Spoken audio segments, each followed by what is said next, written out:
हमारे पिता ईश्वर और प्रभु यीशु मसीह आप लोगों को अनुग्रह तथा शांति प्रदान करे। और मेरे प्यारे बंधुओं, जैसे आपको विदित है, हम एलिया, सलीब और मूसा काल से होकर हम अपनी सफर कर रहे हैं। और आज माता कलीसिया हमारे मनन चिंतन के लिए एक बड़ी बात हमारे सामने रखना चाहती है। वो बात यह है, प्रभु यीशु मसीह अपने अंतिम दिन के आने के बारे में लोगों को शिक्षा देते हुए उन्हें सचेत करते हैं कि तुम देखोगे कि यरूशलेम सेनाओं से घिरा रहा है, तो जान लो उसका सर्वनाश निकट है। उस समय जो लोग यहूदिया में हो वे पहाड़ों पर भाग जाए। आज माता कलीसिया हम लोगों को एक बहुत बड़ी बात समझाना चाहती है। वो बात यह है, हमारे पवित्र बाइबल में पहाड़ का बहुत बड़ा महत्व होता है। पहाड़, आज के इस पाठ में आपने सुना, जो लोग यहूदिया में हो वे पहाड़ पर भाग जाए। इसका मतलब क्या है? क्योंकि हम पुराने विधान में हम देखते हैं, इब्राहिम से लेकर नए विधान में ईसा तक पवित्र बाइबल में पहाड़ का महत्व बहुत बड़ा होता है। पहाड़ मुक्ति का प्रतीक है, पहाड़ मुक्ति का संकेत है और पहाड़ मुक्ति का चिन्ह है।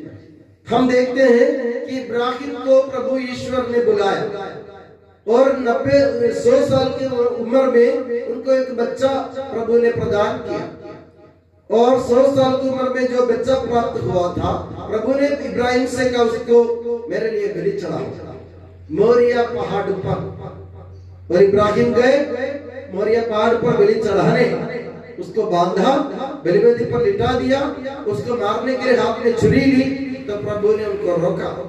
मोरिया पर्वत पर प्रभु ने, पहाड़ पर प्रभु ने इब्राहिम को मुक्ति प्रदान की। इब्राहिम के संतान की जगह, इब्राहिम के बेटे की जगह प्रभु ने एक मेमने को भेजा। तो यह पहाड़ इब्राहिम और उसके संतान यानी इसहाक के लिए मुक्ति का संकेत बन गया था। और हम देखते हैं, जब प्रभु ईश्वर मूसा को इस्राएली लोगों को मुक्त करने के लिए बुलाता है, तो उसको एक पर्वत के पास में बुलाते हैं, होरेब पर्वत के पास जलती झाड़ी के पास में उसको बुलाता है। और हम देखते हैं कि प्रभु ईश्वर जब चाहा प्रभु ने कि इस्राएल को अपनी प्रजा बना लो, तो मूसा को सीनाई पर्वत पे बुलाया। 40 दिन और 40 रात प्रभु ईश्वर मूसा के साथ बातचीत करता रहा। और 40 दिन के बाद सीनाई पर्वत पर प्रभु ने 10 आदेश दिए थे इस्राएली लोगों को अपने प्रजा के रूप में अपनाने के लिए। तो इस्राएल की मुक्ति सीनाई पर्वत से, सीनाई पहाड़ से शुरू हुई थी। और प्रभु ने मूसा को एक पहाड़ पर चढ़ाकर उसको प्रतिज्ञा देश के दर्शन दिए। तो मूसा को मुक्ति उस पहाड़ पर से मिली।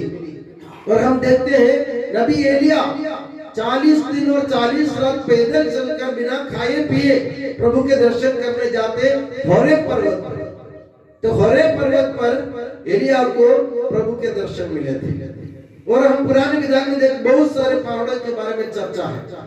और नए विधान में हम आते हैं तो हम देखते हैं कि प्रभु यीशु मसीह 30 साल रहस्यमय जीवन बिताने के बाद अपने आम जीवन शुरू करने से पहले मरुभूमि में प्रार्थना करने गए थे।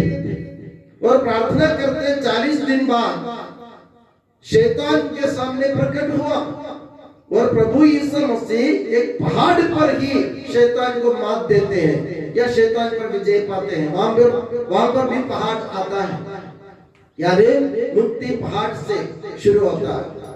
और हम देखते हैं कि प्रभु यीशु मसीह अपने आम जीवन शुरू करने के तुरंत बाद प्रभु यीशु मसीह पर्वत पर या पहाड़ पर आशीर्वचन देते हैं।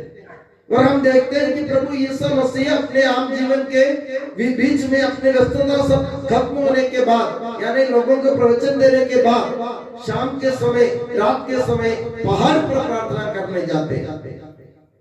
पहाड़ पर प्रार्थना करने जाते थे प्रभु एकांत में।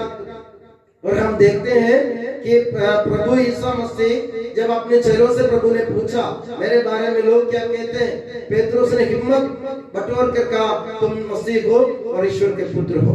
तो प्रभु ने पेतरुस से क्या कहा? तुम चट्टान हो, तुम पर्वत हो, तुम पहाड़ हो।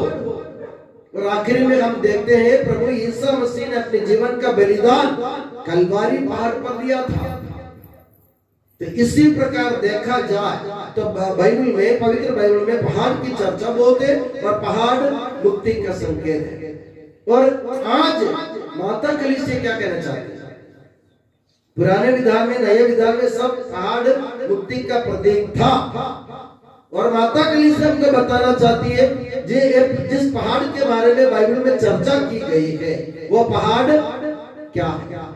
वो पहाड़ है पवित्र कैथोलिक कलीसिया, प्रभु यीशु मसीह की कलीसिया, जिसका हम सदस्य है। वही पहाड़ है, वही मुक्ति का संकेत है। तो प्रभु का या प्रभु यीशु मसीह का या माता कलीसिया का कहने का मतलब यह है, जो भी प्रभु यीशु मसीह की कलीसिया में शरण लेते हैं, जो भी प्रभु यीशु मसीह की कलीसिया के सदस्य हैं, जो भी प्रभु यीशु मसीह की कलीसिया में विश्वास करते हुए अपने जीवन बिताता है, उन्हें मुक्ति प्राप्त होगी। तो मेरे प्यारे बंधुओं, मेरे कहने का तात्पर्य भी यही है, जो कैथोलिक कलीसिया में हम विश्वास करते हैं, जिस कैथोलिक कलीसिया का हम सदस्य हैं, जिस कैथोलिक कलीसिया को बनाने के लिए प्रभु ने अपने जीवन की कुर्बानी दी थी, उस कलीसिया में मुक्ति प्राप्त है।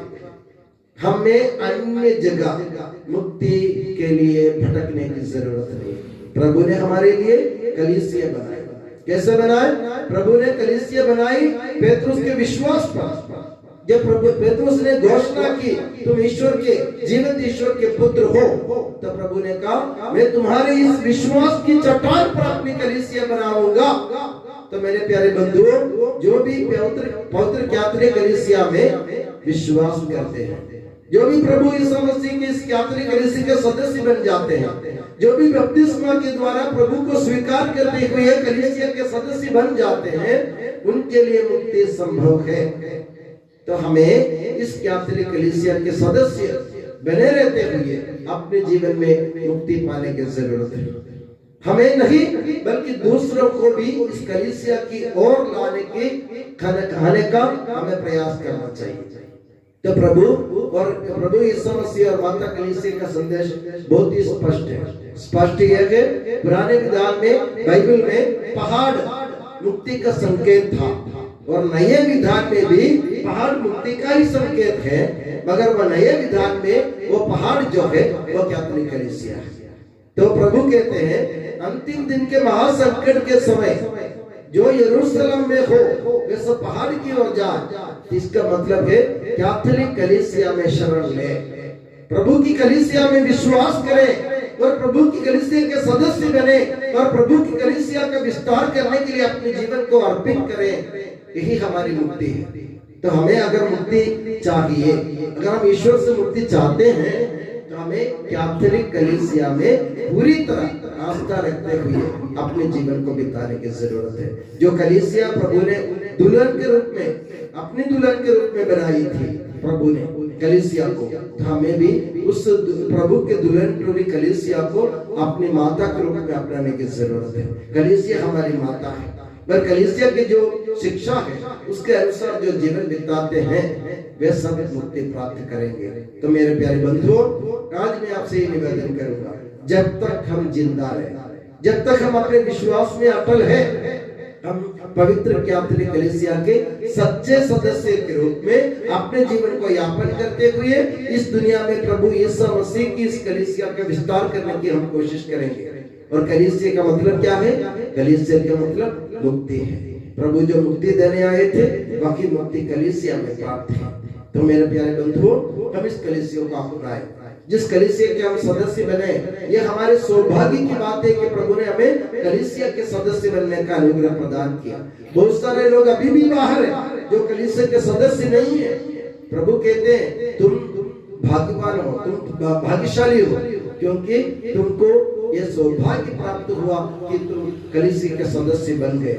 हम प्रभु को आज धन्यवाद दें जिन्होंने हमें कलीसिया के सदस्य बनाया, और हम आत्मा कलीसिया को प्यार करें और हमारे जीवन उस कलीसिया के लिए अर्पित करें। आज हमारी कलीसिया में जो भी छोटी मोटी गलत बातें चल रही है, हम प्रभु से दुआ करें कि ये सब खत्म हो जाए। विशेष करके कैरोल की कलीसिया के लिए हम प्रार्थना करें, जो सिरा मनवर कलीसिया में जो संकट की घड़ी जा रही है और अभी चल रही है, उसके लिए हम प्रभु से दुआ करें कि हमारी कलीसिया के संकट खत्म हो जाए और सिरा मनवर कलीसिया दुनिया में मुक्ति का संकेत बने। उसके लिए अगर अपनी जान की कुर्बानी देना पड़े तो हम उसके लिए तैयार हैं। तो आज मैं दुआ करता हूँ कि माता मरियम और प्रभु यीशु मसीह आप लोगों को कलीसिया की सच्ची संतान बने रहने का अनुग्रह प्रदान करें और हमेशा आप लोगों को अपनी नियामत की छत्र छाया में सुखी और सुरक्षित रखे। पिता, पुत्र और पवित्र आत्मा के नाम पर आमीन।